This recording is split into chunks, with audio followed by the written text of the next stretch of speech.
record. Agora tá gravando, certo? Beleza, monitoria um de teoria do Estado da Constituição aí, tá? Apontadora laser. Então, hoje vamos falar sobre ah, elementos constitutivos do Estado. O que é, né, que constitui, de fato, um Estado, um território, um povo, um poder, tá? A gente vai falar exatamente sobre isso nessa aula hoje, começando do zero, para a gente já entender, de fato, como vai funcionar a nossa Constituição, como vai funcionar nosso país aqui no Brasil, tá certo? Beleza, fechou. Pessoal, antes de falar, eu queria dizer para vocês que no Brasil nós temos três tipos de governo, formas de governo, tá? Três sistemas, no caso, né? Seria, nós vamos falar sobre formas de Estado, vamos falar sobre formas de governo e vamos falar também sobre sistema de governo, tá? E é exatamente o que diz no nosso slide aqui, ó. Vou mostrar para vocês, tá? Provavelmente você deve ter visto isso, mas vamos abordar de uma outra perspectiva. Forma de Estado, temos dois tipos de forma de Estado, que é federal e unitário. Também temos dois tipos de forma de governo, que é república e monarquia. E, por fim, temos mais dois tipos de sistemas de governo, que é o parlamentarismo e o presidencialismo. Tá? O Brasil, ele adota essas linhas de... essa linha de doutrina, né? E de definição, onde o Brasil, em forma de Estado, entre o Estado federal e unitário, o Brasil ele se caracteriza pelo Estado federal. E qual que é a diferença entre o Estado, um Estado federal e um Estado unitário? Bom, aqui, não sei se vocês conseguem perceber, eu coloquei um passarinho voando da gaiola. Por quê? Porque significa liberdade. Esse passarinho voando na gaiola significa autonomia, para ele conseguir alçar o voo e ir para onde ele quiser. É exatamente isso que não existe no, na forma de Estado unitário, tá? Na forma de Estado unitário, pessoal, o Estado, nesse Estado, vamos supor que existem alguns municípios, alguns condados, algumas regiões nesse Estado. Só que, pessoal, no Estado unitário, essas regiões desse estado, desse país, né? Imagina um país, tá? E cada país tem as suas regiões, tá certo? E em cada região desse país, eles não possuem autonomia. Eles não têm o orçamento próprio, não têm as leis próprias, não têm o sistema próprio, a instituição própria, eles não têm. O orçamento, a administração, o poder, a justiça, o poder judiciário, o poder legislativo, ele está focado apenas no, no país em si. Então vamos supor que é Portugal. E aí Portugal tem várias regiões. O poder. Tá me mandando vídeo dele cantando na igreja? Deixa eu só- Na igreja? eu acho que alguém. É, é, tá bom. Vamos voltar aqui. Ué,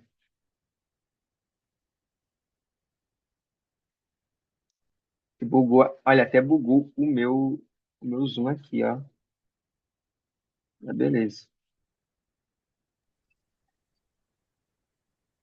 Tá bom.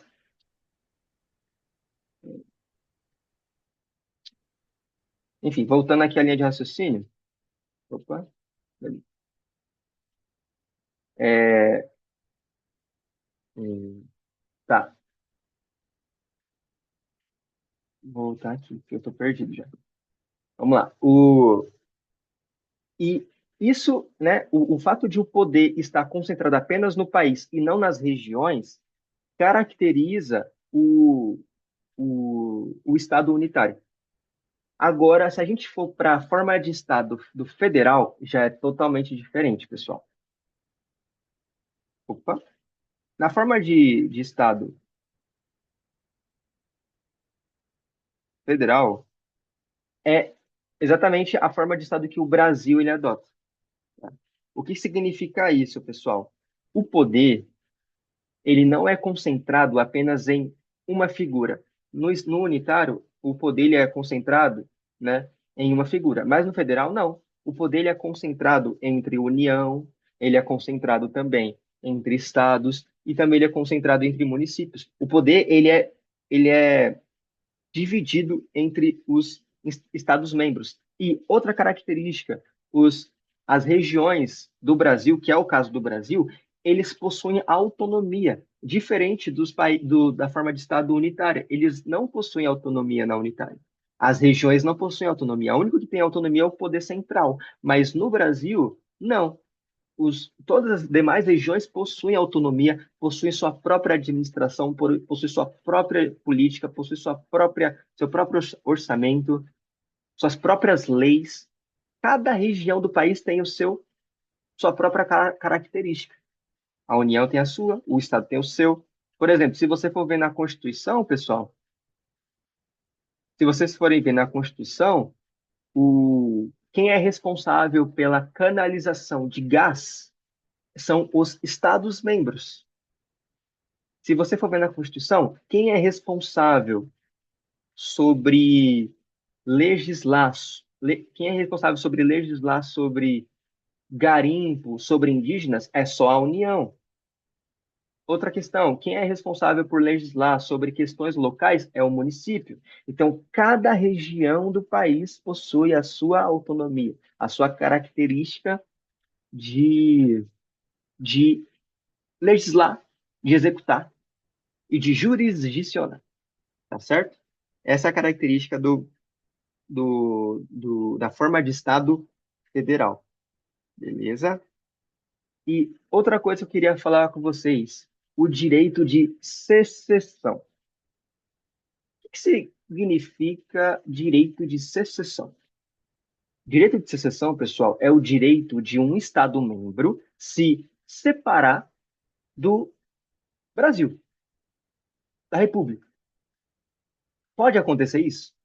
Pode São Paulo, mediante a Constituição Estadual ou mediante a lei estadual, ou mediante a sua própria autonomia, falar assim: hoje nós queremos separar o Brasil, separar do Brasil, queremos ser um país independente. Pode. Vou melhorar o exemplo. Bolsonaro e Lula, 2022. Muitas pessoas começaram a conversar sobre o quê? Pô, vamos pegar o Brasil do Sul e o Brasil do Norte, assim como a Coreia do Sul e a Coreia do Norte, e vamos passar uma linha entre o Brasil do Sul e de Minas Gerais para baixo, Brasil do Sul, da Bahia para cima, Brasil do Norte, para que o Brasil do Norte seja governado pelo Lula e o Brasil do Sul pelo Bolsonaro. Pode acontecer isso? Não, pessoal. Direito de separação. Os Estados-membros, eles não podem se desvincular do país. Não sou eu quem digo isso, pessoal. É a própria Constituição Federal e eu compartilho aqui com vocês, ó. Ó, cadê? Aqui? Ó, artigo 1º, pessoal, da Constituição Federal fala assim pra gente, ó. A República Federativa do Brasil, formada pela união indissolúvel dos estados, municípios e Distrito Federal. E aí continua. Olha, o Brasil ele é formado pela união indissolúvel dos estados e dos municípios. Se é indissolúvel, não tem como dissolver, não tem como dissolver, não tem como separar. Então, pessoal, não se esqueçam, tá? Direito de separação, direito de secessão, tecnicamente falando, não pode existir no Brasil. Já também houve momentos históricos no Brasil onde o Rio Grande do Sul queria se separar do Brasil, porque eles se entendiam como uma região independente, que não sei o que, que não sei o que. E aí salvo engano, o Supremo Tribunal Federal impediu que, que o Rio Grande do Sul se desvinculasse do Brasil, porque não pode, está escrito na Constituição, artigo 1º, não pode. Ah, mas se aparecer uma nova Constituição e aí permita isso, aí é outra conversa. Com a Constituição atual que nós temos hoje, a de 1988, não pode acontecer. Direito de secessão. Beleza, pessoal? Mas esse direito Beleza. de exceção é só no Estado Federal, né? No unitário pode ter? Bom, eu consigo explicar para você que no Brasil e no Estado Federal não pode acontecer. No unitário, eu não consigo te explicar se pode ou não acontecer esse direito de secessão, tá? Mas eu acredito que menos ainda. Por que que menos ainda? Porque se no federal os Estados-membros já têm autonomia e mesmo assim não podem, quem dirá o do Estado unitário que sequer tem autonomia, então provavelmente não vai poder também, porque não tem poder, não tem lei, não tem nada, não tem política para conseguir separar e, enfim, menos ainda na questão do Estado unitário, tá certo? Fechou. Deixa eu voltar a compartilhar com vocês aqui. Beleza. Forma de Estado federal e unitário, e o Brasil adota a forma de Estado federal, tá certo? Agora vamos falar sobre forma de governo, beleza? Temos a república e temos a monarquia, tá?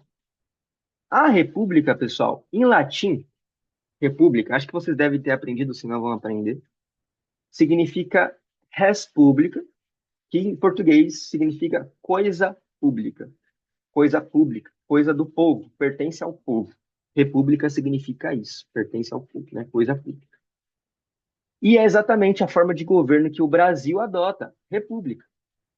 Por quê? Porque como assim? Coisa pública, coisa do povo, significa que é o povo que manda nas no próprio país, na própria administração do país, na própria legislação do país. É o povo quem tem esse poder em última racha é o povo.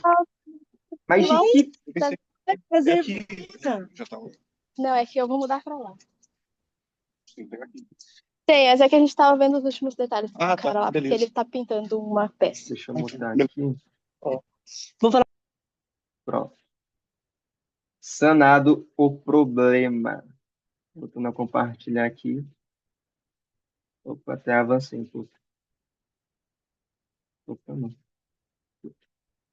Pessoal, quando eu falo para vocês que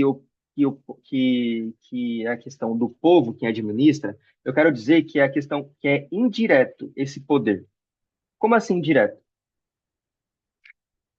É indireto porque é o povo que vai votar e o povo que vai eleger a pessoa que vai administrar e governar aquele estado. Mas, em primeira instância, em última instância, na realidade, é o povo. Não sou eu quem digo isso, pessoal. Eu vou compartilhar com vocês novamente a Constituição, porque eu só falo com embasamento constitucional. Ó, parágrafo único do artigo 1º fala assim para a gente, ó, todo poder emana do povo, que o exerce por meio de representantes eleitos ou diretamente nos termos dessa Constituição. Então, a forma de governo do nosso país, pessoal, hoje é a república, porque emana do povo, coisa pública, tá certo? É, bom, e o representante desse governo, que vai ser eleito pelo povo, possui um poder, um mandato temporário.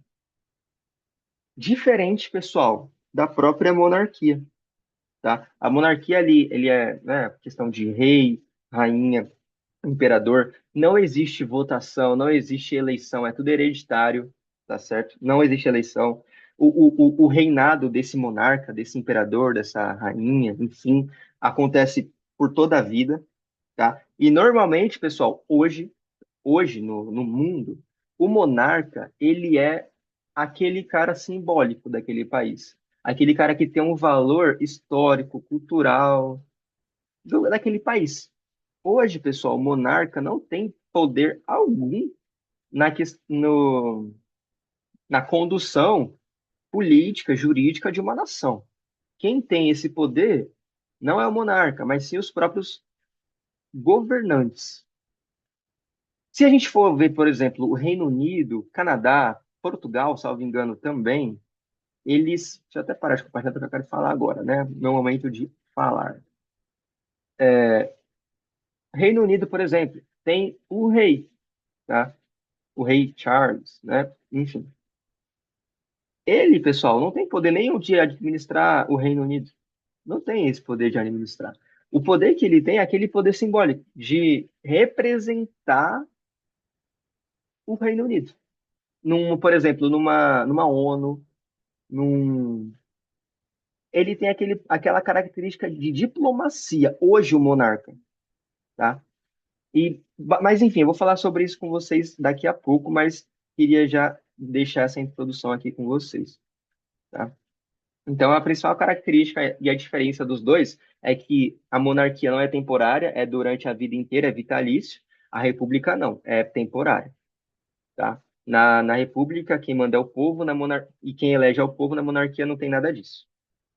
E o Brasil adota como forma de governo a própria república. Não é monarquia, mas desde a época ali de nosso amigo ali, Dom Pedro II, não é mais monarquia, tá? Virou república a partir da nossa primeira Constituição, tá? Pessoal, tá tudo bem? Vocês têm alguma dúvida? Tá muito rápido, eu tô, enfim, falando, enrolando muito. Vocês estão entendendo tudo certo? Tá tudo bem? Queria um feedback de vocês aí com relação à monitoria, se eu posso continuar, enfim. Tranquilo? De boa? Tá tranquilo. Então, beleza, então. Show Tá de muito bola. bem explicado, Vinícius. Obrigada. Obrigado, obrigado. Então, tá bom. Vamos seguindo, então, agora. Falamos sobre formas de Estado, falamos sobre formas de governo, não é isso? E agora vamos falar sobre sistema de governo. E, e vamos destrinchar um pouquinho essa questão aí, beleza? Bom, vamos primeiro conversar, pessoal, sobre o presidencialismo, tá? Pessoal, o presidencialismo, ele é... Qual que é a característica principal do sistema de governo presidencialista, que inclusive é o sistema que o Brasil adota atualmente? Significa, pessoal, que o chefe de Estado e o chefe de governo, ele vai ser a mesma pessoa, o chefe de Estado e o chefe de governo. O chefe de Estado, ele é responsável por fazer a questão de acordos internacionais, questão de conversar com outros países, assinar tratados internacionais. Esse é o chefe de Estado. O Brasil, ele é signatário de diversos tratados internacionais e quem é que assina é o chefe de Estado. E esse chefe de Estado é a mesma pessoa do chefe de governo. O chefe de governo não exerce.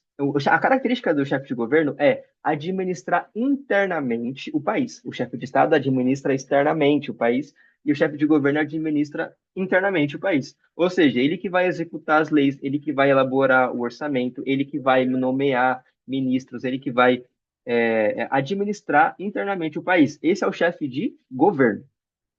E o chefe de Estado faz outra coisa. No sistema presidencialista, os dois poderes se unem em uma pessoa só, que no Brasil é o presidente da República, tá? É o presidente da República que tem esse poder de chefe de Estado e chefe de governo, tá?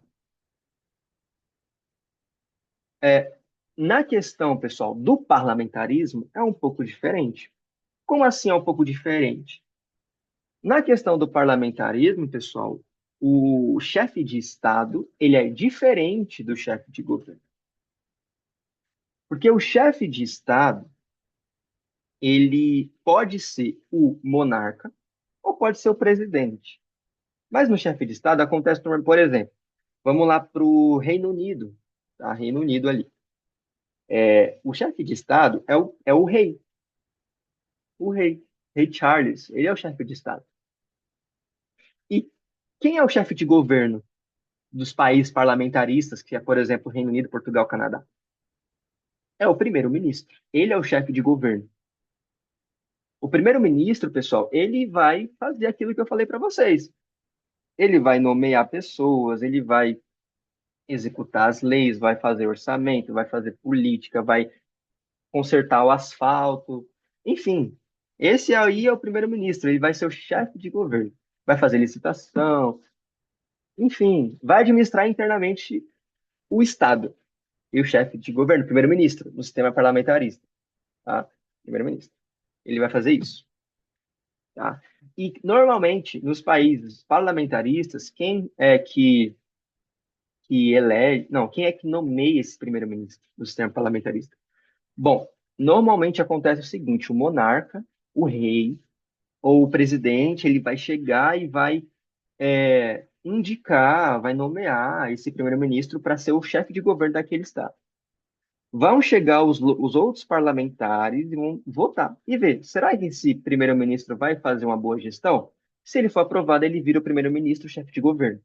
Se não, não vai ser chefe, não vai ser primeiro-ministro e aí vão ser nomeadas outras pessoas, tá certo? Então, essa é a característica da questão do parlamentarismo e a principal diferença entre o sistema parlamentarista e o sistema de governo presidencialista, que é o que o Brasil adota, é o sistema presidencialista.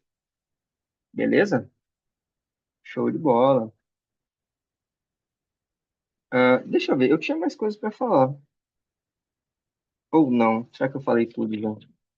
Eu acho que eu já falei tudo, né? Eu sinto que eu tinha mais algo para falar. Ah, tá. Ah, não. Tá bom. Eu não. Vou começar a falar agora. Vamos tocar o barco aqui, pessoal. Pessoal, falamos sobre elementos constitutivos do Estado e falamos sobre forma de governo, forma de Estado e sistema de governo. Falamos aí do básico. Agora, pessoal, nós vamos falar de fato o que é que constitui um Estado. Um Estado, pessoal, ele é constituído por território, que é o espaço geográfico, precisa ter. O Estado também ele é composto pelo povo e ele é composto também por soberania. Essas três características é, confluem para a constituição de um Estado. Vamos falar é, sobre cada um deles de forma detalhada e de forma, né, bem pontual, então, beleza? Pessoal, é o seguinte, vamos falar do Brasil. O que caracteriza o território brasileiro, tá? É esse espaço. Isso é bem básico. Deixa eu abrir outra foto do Brasil. Oxe. Ah, tá. Vou abrir outra foto do Brasil aqui. Eu já estava compartilhando, tá? Nem vi. É, é aqui. Deixa eu ver. Aqui, ó, Brasil, tá? Brasil aqui. Esse aqui, pessoal, é o território do Brasil, certo? Beleza, todo mundo já sabe, isso não é novidade para ninguém. Se eu estou andando aqui, dirigindo meu carro, minha moto, nessa parte cinza aqui, eu estou dentro do Brasil, certo? Tá. E se eu estou voando com meu aviãozinho particular, meu jatinho, por cima do Brasil, eu estou no território do Brasil? Também estou no território do Brasil, tá? Também estou no território do Brasil. Tá. E se eu estou com o meu barco, vamos piorar um pouco a situação? E se eu estou com o meu barco andando aqui no Brasil, nessa região aqui, ó, bem junto aqui do Brasil? Está no Brasil? Sim, você estará no Brasil ainda. Pessoal, o território brasileiro, ele é composto pelo território terrestre, território aéreo e o território aquático. Beleza, mas território aquático, mas vai até aonde esse território aquático? Vai até a África? Vai até metade do oceano até chegar na África? Vai até aqui? Vai até ali? Vai até aonde? Pelo amor de Deus. E eu te respondo, até onde vai o território aquático do Brasil, aonde o Brasil tem soberania plena, poder pleno para poder exercer o seu poder sobre aquela situação. A lei, pessoal, diz que é até 22 km a partir, oh meu Deus, 22 km a partir dessa encosta aqui, da encosta do Brasil, conta 22 km. O Brasil tem autorização plena. Ou seja, se acontecer um crime, um homicídio aqui nessa região, dentro da região de 22 km, quem é que vai julgar? O Brasil. Cabe ao Brasil. E ponto final, tá? Ponto final. Talvez vocês possam se perguntar, eu também me perguntaria, e se acontecer um crime lá no meio do oceano e tal? Qual vai ser o país? Nem é aula de eu estar falando disso agora, mas eu vou falar porque eu também sou curioso, eu acho que vocês também são. Se acontecer um homicídio, por exemplo, num lugar que não pertence ao Brasil, lá no oceano aqui, nessa região aqui que já não pertence mais ao Brasil, certamente, quem é que vai julgar? O país que vai julgar esse crime vai ser o país da bandeira do navio, tá? É o país da bandeira do navio. Então, se é um país, se é um navio que ele é português, vai ser Portugal. Se é um país americano, Estados Unidos. Então, se um crime acontecer no mar, quem é que vai julgar é o país da bandeira do navio, do barco, enfim. Nesse sentido, tá? Nesse sentido aí. Direito internacional que vocês vão aprender só no quarto ano, mas eu quero explicar para vocês, porque é importante vocês saberem sobre. Ah, tá, beleza. Falamos sobre questão do território, pessoal. Tá, e se, por exemplo, tem um avião e ele está passando em cima do Brasil e ele vai pelo oceano, mas dentro da área de 22 km, que é a área onde o Brasil exerce soberania plena. Se acontecer alguma coisa ali e tal, um crime, algo do tipo, vai ser o Brasil ainda. Mesmo que seja um avião em cima do mar, se estiver dentro da área onde o Brasil tem soberania plena, é o Brasil que vai julgar. Não é apenas estar na água, não é apenas um navio estar no oceano. O território aquático não se limita apenas a um barco, ao navio, mas também o território aquático se limita também à questão dos aviões, transportes aéreos, tá? Então, o Brasil, o território do Brasil, ele não é só essa parte cinza aqui. O território do Brasil não é só essa parte cinza, mas o território do Brasil também é essa área aqui do mar, tá? Até 22,2 quilômetros, que a própria lei diz que é 12 milhas marítimas de largura. 12 milhas marítimas de largura, que equivale a 22,2 quilômetros de distância. Vinícius Gabay raised hand. Levantou a mão. Fala comigo, meu patrão. Opa, bom dia. Bonzinho. Deixa eu te perguntar, quando você diz soberania plena, tem um Uhum. outro tipo de poder que o Brasil poderia exercer? Tem algum outro tipo de poder onde ele teria divisão com um outro país ou um outro tipo de poder mesmo para ser exercido? Ou quando você diz soberania plena, é o único tipo de poder? Uhum. Show de bola, Vinícius. Cara, excelente sua pergunta. Quando eu falo soberania plena, é a soberania plena mesmo. Só que tem outro tipo de soberania, que está logo abaixo aqui, no artigo 6º da Lei 8617, que fala sobre a zona econômica exclusiva, tá? O que que significa a zona econômica exclusiva? O Brasil, ele pode, vamos supor, o Brasil ele pode utilizar dos recursos naturais do oceano, da encosta até 300 km da encosta. O Brasil pode aproveitar economicamente esse território. Por isso que a gente tem usinas da Petrobras lá para o oceano, a gente tem exploração econômica de fato acontecendo de petróleo de 300 da encosta até 300 km. Isso é um tipo de soberania econômica, mas não é plena, tá? A plena é só da encosta até 22 km, ali é plena. Da encosta até 300 km, a zona econômica exclusiva é somente para fins de aproveitamento de recursos naturais. Nada a ver com legislação, nada a ver com jurisdição, nada a ver com administração. Só exploração econômica. Esse é um outro tipo de soberania que existe, que tem. Só esses duas classes de soberania. Certo, Vinícius? Ok, É, ok, respondido, muito bom. valeu. Pessoal, quero falar com vocês também sobre a questão da lei do abate. O que é a lei do abate? Lei do abate é o fato de a Força Aérea Brasileira abater um, um outro tipo de aeronave. Pode? Pode. O Brasil pode jogar um míssil numa aeronave que está transportando droga, sei lá, ou alguma ameaça para o território brasileiro e derrubar essa aeronave. O Brasil pode, se ele tiver dentro da sua soberania. Então vamos supor que, vamos lá, aqui, ó. Tem um avião aqui, se eu pudesse desenhar aqui ia ser bom, mas não posso desenhar. Mas tem um avião descendo aqui, pá, veio lá onde é que vem a droga mesmo, pessoal? É da Bolívia, né? Veio um avião daqui um avião aqui cheio de cocaína da Bolívia para levar até São Paulo. E aí o exército, a Força Aérea, a aeronáutica, na verdade, identifica esse avião e fala assim, olha, eu quero que vocês se rendam ou voltem para o seu país, porque senão a gente vai te abater. E eles não se rendem, vai lá e abate, e mata. Pode, com certeza, não sou eu quem digo, é a lei do abate, já abro para vocês lerem.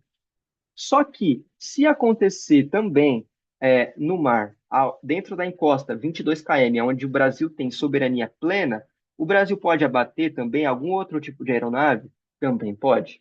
A partir dali pode? Não, porque não tem soberania plena. Mas dali para dentro pode. Então, o território do Brasil se estende para além da, do território terrestre, vai para o aquático. Quando eu falo da lei do abate, pessoal, é exatamente o artigo 13 da lei do abate fala, olha que legal, né? Olha que legal, o artigo 13 fala assim, ó, poderá a autoridade aeronáutica deter a aeronave em voo no espaço aéreo.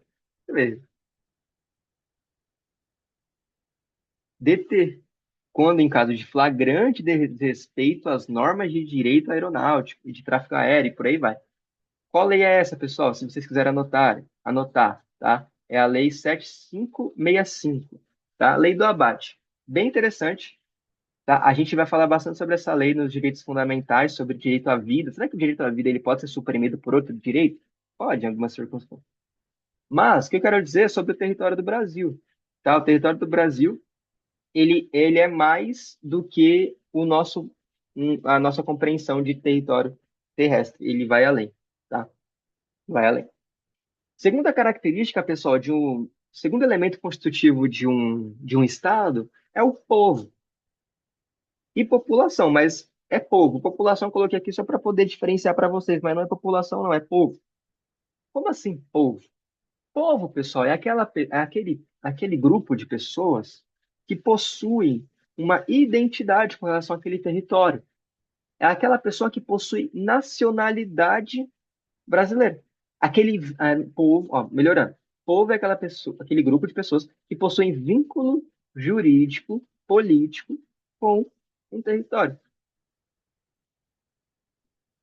Se eu sou brasileiro, quer dizer, se eu estou no Brasil e eu tenho nacionalidade brasileira, eu pertenço ao povo. Mas se eu estou no Brasil e minha nacionalidade é alemã, nacionalidade alemã, tá certo? E minha nacionalidade é alemã, eu não faço parte do povo. Eu faço parte da população. Vamos explicar direitinho. População são aquele grupo de pessoas que estão demograficamente no espaço do Brasil. Não são pessoas que possuem vínculo jurídico com o Brasil, nem político. Quem tem esse vínculo é só o povo.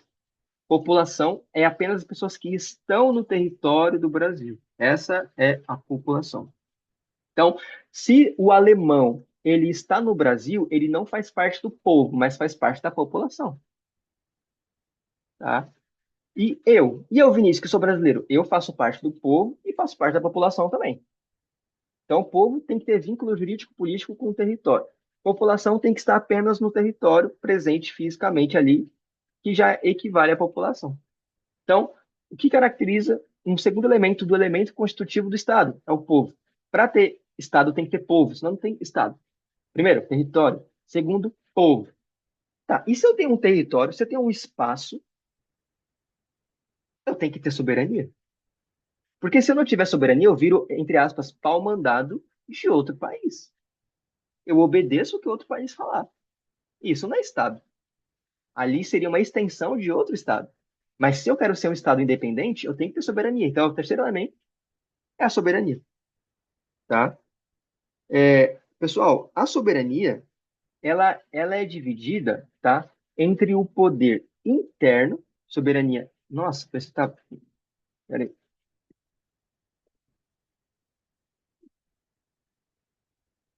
Acabou a bateria aqui, né? Peraí, só um minutinho.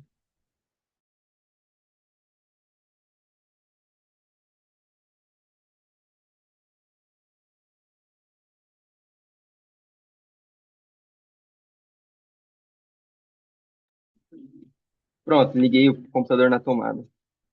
Vamos lá, vamos voltar aqui, pessoal. Não posso perder o foco. Perder o foco já era. Laís, pode repetir, por favor, o que é população? Repito, ó. População é um grupo de pessoas que estão demograficamente no espaço de um estado. E povo são pessoas que possuem vínculo jurídico político com um estado, que seguiria a nacionalidade. Beleza? Show de bola. Vamos falar sobre soberania. E é o último ponto que quero abordar com vocês, é a soberania, beleza? Soberania, pessoal. Soberania, temos a soberania interna e a soberania externa no Brasil, tá? No Brasil não, como questão doutrinária mesmo. A soberania interna é o fato de o Estado brasileiro possuir autoridade suprema sobre instituições, sobre indivíduos, sobre administração no geral. O Brasil tem a autoridade suprema sobre a aplicação de leis, é a, di- é a soberania interna. Não tem nenhuma outro tipo de forma de superar essa soberania interna. E a soberania interna, ela é materializada com a Constituição Federal. Não pode haver nenhuma lei, nenhum, sei lá, tratado, sei lá, qualquer outra coisa que possa falar assim, Constituição, fica abaixo de mim aí. Eu que mando agora. Não, porque isso significa soberania interna. A soberania interna é a Constituição. Então, é o fato de tudo que está na Constituição ser imposto para as instituições e indivíduos obedecerem quietos. Se não gostou, o problema é seu. É a soberania interna do país que vai mandar, entendeu? E a soberania externa, ela é material, ela é o quê? É a independência do Brasil com outros países, tá? O Brasil não depende, assim, né? Na questão teórica falando, de outros países para existir. Não precisa. É bom a gente ter parcerias, não é? É bom a gente ter parceria com os Estados Unidos, é bom a gente ter parceria com a China, é bom a gente ter parceria com outros países, para que a gente possa ter uma economia, é, uma boa economia. Só que a gente não precisa. É bom ter, mas a gente não precisa. A gente até poderia existir sem. Claro que o Brasil não tem essa. Eu estou falando agora a questão prática, tá? O Brasil não tem essa capacidade de existir sozinho, até porque o petróleo a gente manda para fora e compra depois, então a gente não teria como. Mas, na questão teórica, a gente não depende de outros estados. É a soberania externa. Outros estados não têm o direito de meter a colher nos conflitos que o Brasil tiver, por conta da soberania, sabe? Não, não pode, não pode. Só que essa soberania externa, pessoal, ela pode ser limitada por tratados internacionais, por acordos internacionais, pela própria ONU. A ONU pode impor algumas sanções ou algumas limitações para o Brasil, tá? Então, são algumas limitações à soberania externa. O Brasil vai deixar de fazer algumas coisas por conta desses tratados, desses acordos internacionais que ele assinou. Beleza. A gente vai aprender que não existe direito absoluto. Tanto a soberania pode ser flexibilizada em algum ponto para poder melhorar em outro. tá? Mas esse é o conceito de soberania interna e externa. Agora eu quero falar com vocês, pessoal, só um exemplo. Eu vou até abrir aqui as coisinhas aqui para poder mostrar para vocês um último caso. E aí depois desse que a gente acabar, eu vou compartilhar com vocês um link para vocês responderem um questionário de 10 perguntas objetivas. E aí quem conseguir acertar mais questões, eu vou levar pessoalmente na sala um, um brindezinho ali só para poder fazer uma média com vocês, tá? Mas isso é no final. Antes, eu quero mostrar para vocês um caso que aconteceu lá na Indonésia, aonde... Ah, não vou ficar falando aqui, eu vou compartilhar aqui com vocês. O que aconteceu, pessoal? Quando a gente fala de soberania, a gente fala da aplicação de leis. Como assim, aplicação de leis? Mano, se uma pessoa ela vai cometer um crime aqui no Brasil, as sanções que ela for ser submetidas serão as sanções do Código Penal brasileiro. Ah, mas é uma pessoa estrangeira. Azar. A soberania diz que o Estado deve aplicar as leis no país que ele estiver. E se um indivíduo está no país, ele vai ser submetido às leis daquele país. E ponto final, tá? E ponto final. Agora, se o presidente da República quiser extraditar essa pessoa para o país dela, é outra conversa. Isso é facultativo, mas pode executar a pena dentro do próprio território brasileiro. Vinícius, pode falar. Vamos lá, uma outra situação aqui. Vamos pensar que na Constituição americana, ou a Constituição chinesa, né, cito esses dois aí por terem poderes altos, né, poderes mais elevados aí economicamente falando. Uhum. Vamos imaginar que na Constituição americana tem alguma lei onde cita o, que o seu povo ele terá sanção absoluta, independente de onde ele esteja. Daí vamos entender que no Brasil, né, nós estamos citando aqui que o Brasil tem soberania sobre a população, né? E se Uhum. tiver alguma lei na Constituição americana que cita que ele tem essa soberania sobre o povo dele, independente de onde ele esteja, passaria aí, Uhum. não passaria por cima, mas teria um conflito de regra, né? E isso pode acontecer, tem algo parecido com isso, ou não, tem alguma lei mundial onde cita que cada população tem que obedecer à regra do território onde ele esteja naquele momento. Não sei se consegui ser claro, mas Sim. eu acho que deu para chegar em uma conclusão. Uhum. Cara, muito bom.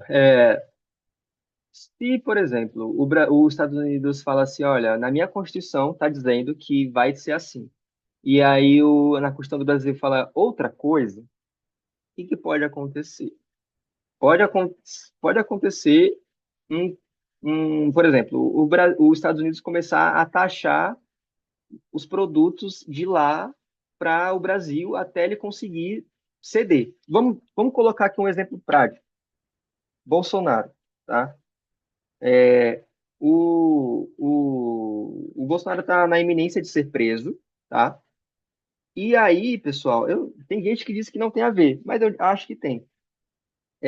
Os Estados Unidos começou a colocar um monte de sanção para os países, para o Brasil, não, para o Brasil não, para o Alexandre de Moraes, para ele, enfim, para desanimar o Alexandre de Moraes. Começou a colocar um monte de sanção econômica para o Alexandre de Moraes, as empresas, não sei o que, taxou, não sei o que, para que o Bolsonaro não seja preso, tá?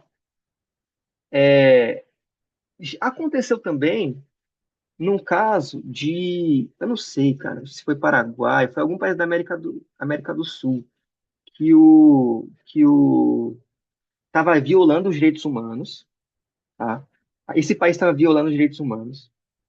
E aí os Estados Unidos, ele começou a impor sanções econômicas nesse país. e não estava era Bolívia, eu acho que era Bolívia, porque esse país dependia do narcotráfico. Então, por mais que os Estados Unidos colocasse sanções econômicas, como ele dependia do narcotráfico, não fazia diferença nenhuma. Aí os Estados Unidos, tá, então é isso? Vocês não vão se render? Vocês vão continuar desrespeitando os direitos humanos? Então tá bom. Invadiu o país e prendeu o rapaz que tava desrespeitando os direitos humanos. Agora, se a gente for agora, respondendo parte da sua pergunta, agora respondendo a segunda parte. Existe alguma lei mundial, lei internacional que diga isso? Bom, nós temos a questão da ONU. A ONU, ela tem um Conselho de Segurança. O Conselho de Segurança, ele é composto por 5 países. Estados Unidos, Rússia, alguns países da Europa. Os países mais poderosos fazem parte do Conselho de Segurança. Se, por exemplo, houver um conflito entre o Brasil e os Estados Unidos, e, de alguma forma, o Brasil esteja violando os direitos humanos com relação àquele preso americano, pode ser que seja levado à ONU, a ONU analise a questão através do Conselho de Segurança para ver se cabe uma intervenção no Brasil para tirar aquele cara de lá para levar para os Estados Unidos. Isso em casos extremos, em casos de violação de direitos humanos. Agora, se não houve violação de direitos humanos, o cara sabia que a lei do Brasil era aquela e de forma, assim, de forma leviana quis desrespeitar a lei brasileira e tal, eu não vejo motivo dos Estados Unidos querer invadir o Brasil ou a ONU, através do Conselho de Segurança, invadir o Brasil também. Não vejo. Isso nunca aconteceu. Nunca aconteceu. Já aconteceu de o país violar os direitos humanos e aí invadir. Agora, se não está violando os direitos humanos, que os direitos humanos estão previstos nos tratados internacionais, não tem por que haver essa intervenção aí. Tá? Ao meu ver, nunca aconteceu se não tiver acontecido isso. Beleza? Beleza, Bom, beleza. Valeu. show de bola. É o seguinte, quero falar com vocês rapidinho um caso de uma brasileira que ela foi para a Indonésia e ela levou drogas. Ela levou cocaína, salvo engano, maconha, algo do tipo. E essa brasileira, ela não sabia. Na verdade, não foi só ela, foram mais brasileiros, mas, enfim. Ela não sabia que na Indonésia, se você é pego traficando, é pena de morte, meu irmão. É pena de morte na certa. Eles não têm perdão. E o que aconteceu? A brasileira foi traficar na Indonésia. E aí ela foi presa em flagrante e, e foi condenada à pena de morte. Só que não houve. O Brasil não levou a FAB, a Força Aérea Brasileira para lá. O Brasil os Estados Unidos não interferiu. Não, por quê? Gente, é a regra do país. Soberania em primeiro lugar. Se não tiver soberania, não tem Estado, gente. É um dos elementos básicos de um Estado. Todo mundo respeitou. Até o Brasil não quis meter. Na época era o presidente Bolsonaro no poder, salvo engano. E ele falou, mano, tem que fazer, gente. Aí o advogado da mulher começou a pleitear na justiça da Indonésia e tal, e por fim conseguiu que ela fosse solta, mas isso nunca aconteceu. A primeira vez foi com essa mulher. Tem até uma foto aqui, deixa eu mostrar aqui para vocês, ver se eu consigo achar. Outros brasileiros foram presos, pessoal, e foram condenados à pena de morte. Mas essa mulher não. Que doideira, né? E ninguém interviu. Por quê? Por conta da soberania externa que todo Estado possui, não apenas o Brasil. Brasileira presa em Indonésia por tráfico de drogas. Foi bem famoso, Manuela Vitória de Araújo Farias, presa na Indonésia por tráfico de drogas, escapou da pena de morte e da prisão perpétua. Ela foi condenada nesta quinta-feira pela justiça do país a 11 anos de prisão, segundo informações de seu advogado. Essa mulher aqui, ó. Essa aqui. Foi brasileira que pode receber pena de morte na Indonésia será interrogada em maio. Só que teve outros casos, pessoal, que houve pena de morte, ó, pena de morte em Indonésia, Brasil. Aqui, ó, esse brother aqui foi. Esse cara era brasileiro e foi condenado à pena de morte, ó. É, é, enfim, né? Nem consegui pegar o nome dele. Mas esse cara aqui era brasileiro e foi condenado. E teve intervenção? Teve intervenção dos Estados Unidos? Não. Teve intervenção do Brasil? Também não. Soberania. Soberania é um dos elementos primordiais para haver um Estado, tá? Primordiais. Então é isso. Acabou os slides, acabou a monitoria. Beleza? O que que eu vou fazer agora, pessoal? Eu vou fazer uma chamada para ver. Opa! Eu vou fazer uma chamada para ver quem estava presente e já lançar na lista de frequência os alunos, tá? Deixa eu só fazer aqui, eu estou gravando com meu celular os que estão presentes agora. Opa, muito rápido. Consigo fazer assim? Consigo. E agora, pessoal, o que que eu vou fazer? É opcional, tá? Não é obrigatório, não. Vou mandar um link lá no grupo, exercício de fixação, para vocês preencherem e responderem, tá? É só exercício de fixação para vocês compreenderem melhor o conteúdo, beleza? Vou parar de compartilhar aqui, vou mandar no grupo e, e aí vocês. Deixa eu só pegar aqui o link. E aí eu vou ficar aqui online, pessoal. Já fiz a chamada, tá? Quem quiser ir embora, fiquem à vontade. Eu fiz a chamada já. Quem quiser, beleza, hein? Vou anotar seu nome aqui, que você está assistindo junto com o Vinícius. O que que eu estava falando? Ah, tá. Quem tiver dúvida com relação às perguntas do questionário, a resposta, fiquem presentes. Eu vou fazer a correção do questionário, pergunta por pergunta. O link já está lá, pode começar a fazer se quiserem. E aí é isso, tá? Vou ficar aqui, vou desligar a câmera. Se precisarem de mim, mandem mensagem, mandem, levanta a mão, enfim. Mais ou menos umas 10h10 eu vou fazer a correção, beleza? 10h10 ali eu faço a correção com vocês. Tá certo? Beleza. Vou pausar aqui a gravação aqui para gravar. Vamos corrigir, pessoal, então, o questionário de, de hoje. Deixa eu só abrir o link aqui. Cadê?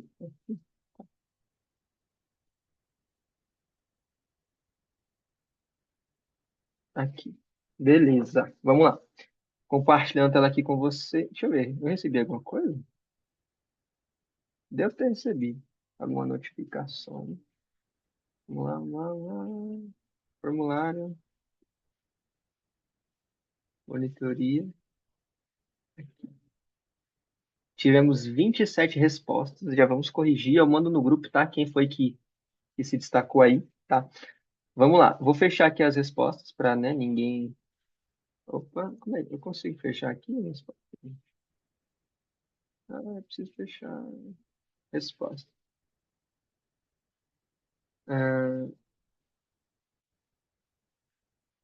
Eu queria fechar, velho. Não consigo fechar. Porque se eu corrigir, não vai ter graça mais, né? Todo mundo vai acertar.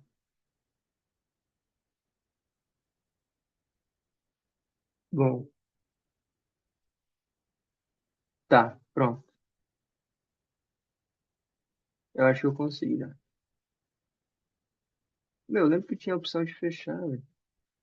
Depois eu vejo, depois eu pesquiso isso aqui. Vamos lá para as perguntas. Compartilhando ela com vocês em 3, 2, 1. Foi. Certinho. Questão 1, tranquilo, né? Qual dos seguintes elementos não é considerado um elemento constitutivo do Estado? Não é considerado moeda nacional, tá bom? Não é considerada moeda nacional. Alternativa 1, D. 2. No Brasil, a forma de Estado adotada é unitário, federativo, confederativo ou monárquico? 2. B. Federativo. 3. O território de Estado é composto por área terrestre, marítima e aérea, área marítima, área aérea.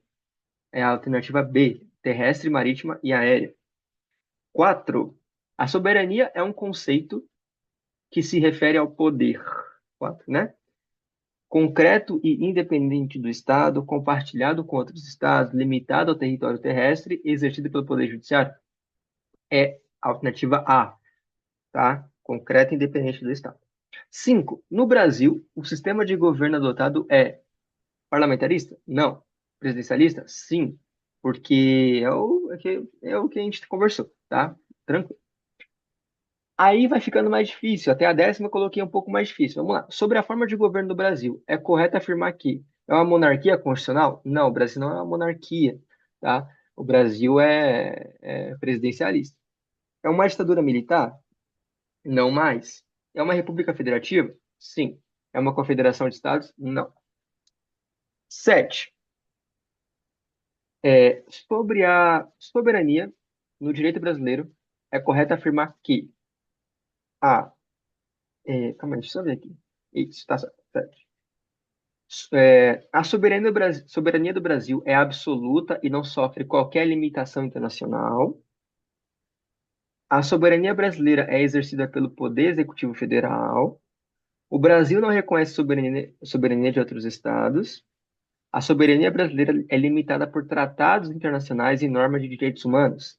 A alternativa correta é a D, 7D. Beleza? 8. Nossa, eu estou torcendo para que não chegue mais resposta depois disso aqui, tá? Sobre a relação entre povo e É qual população. aquela? É A D de 7. bola? Não, a 7 é D de dado. Tá.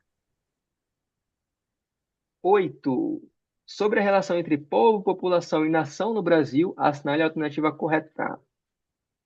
A população refere-se ao conjunto de pessoas que habitam o território, independentemente da nacionalidade. O povo brasileiro é composto por aqueles que nasceram no território nacional.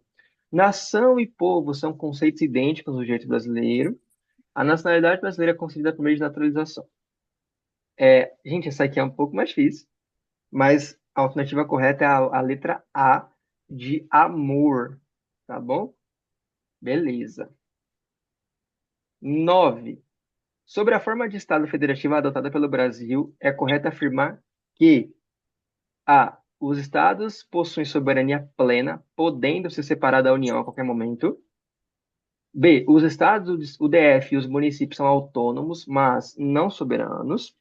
C. A soberania é exercida pelo governo federal sem autonomia para entes federativos. E D. O Brasil adota um sistema confederativo, onde os estados têm mais poder que a União. A alternativa correta, pessoal, é a B, tá?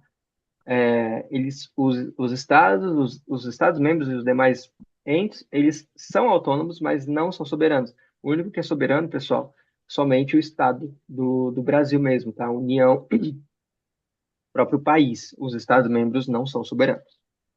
Quem é soberano é só a Constituição Federal. E por fim, 9 é B de bola e 10 sobre o conceito de povo no direito brasileiro, é incorreto afirmar que A. O povo é composto por todos os indivíduos que possuem. Ó, chegou mais duas respostas aqui, pessoal. Tinha 29, certo? Chegaram mais duas respostas aqui.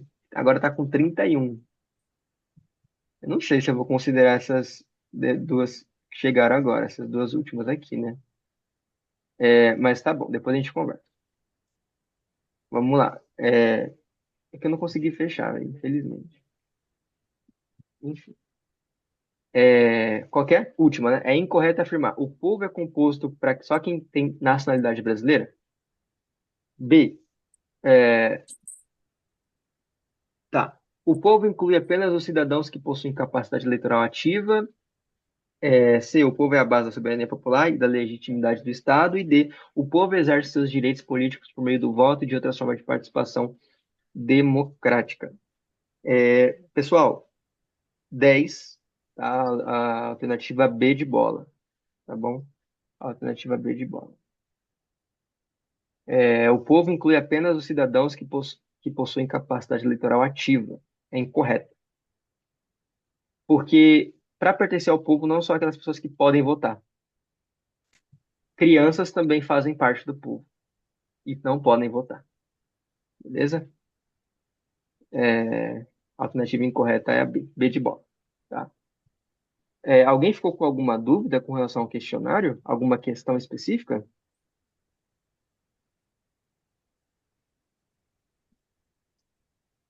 Ah, tranquilo? É, tem sim. Eu faço para vocês. tá? Eu faço um Wordzinho para vocês, para fazer as respostas para vocês sim, tá bom?